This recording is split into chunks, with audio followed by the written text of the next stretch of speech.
Blessed risings, good afternoon or good evening, depending on where in the world you are tapping in from. You got to keep in mind that Keep It P podcast is a global show. And today, on this episode of Palm Colored Shenanigans, also known as PC Shenanigans, we will be discussing He Wouldn't Let Me In.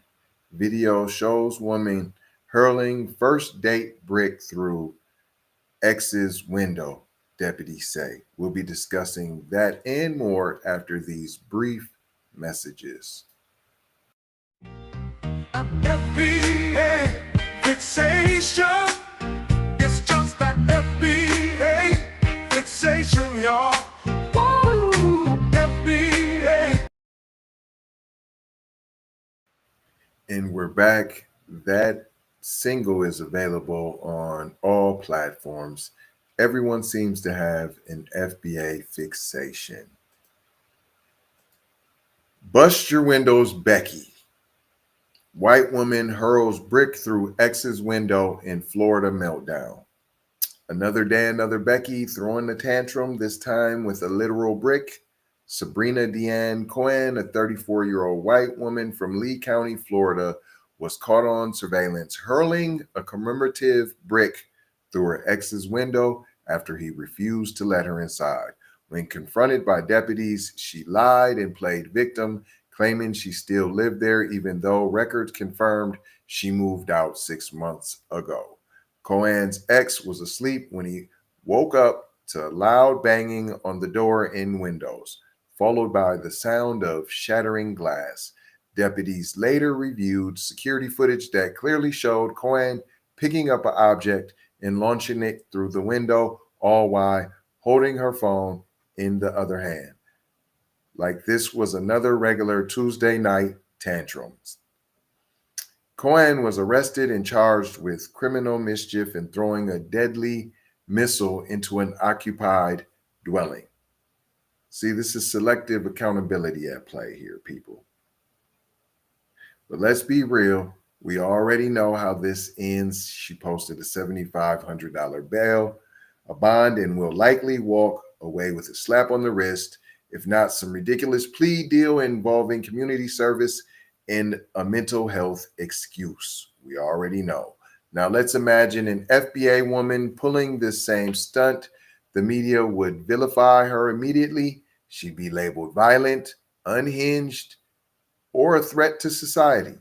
The mugshot would be everywhere, and some talking head would be on Fox News blaming hip hop, single motherhood, or black culture for her behavior. Meanwhile, Cohen, a fully grown white woman, is getting the usual treatment. She lied to police. They didn't press additional charges. She was caught on camera, but they're still letting her plead her case. Her first date brick throwing moment is being treated as some domestic dispute instead of outright criminal behavior. Of course, this isn't our fight. It's just a case that highlights a pattern of selective justice. The legal system protects white women, right? Even when they lie, destroy property, commit actual crimes.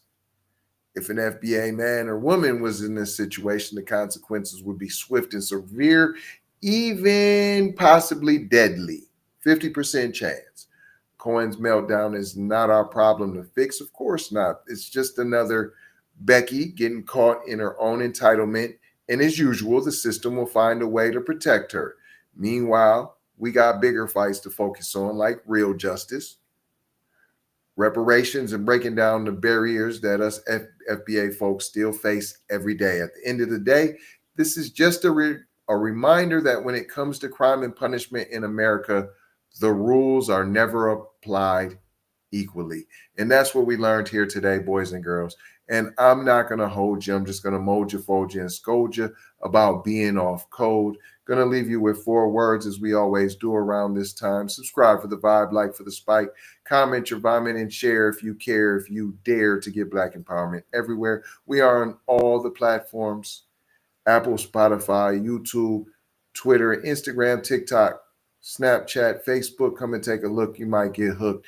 Don't get shook by the fake Keep It P podcasts that are out there. Love, peace, blessings, and maloha. I gotta go ha for show ha. You already know ha. Big brother, light bright, supremo, my T. Signing off.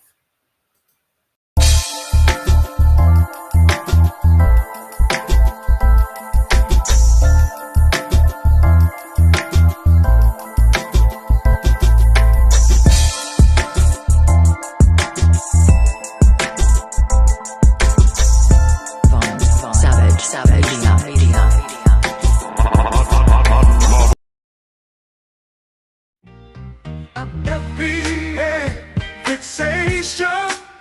It's just that FBA fixation, y'all.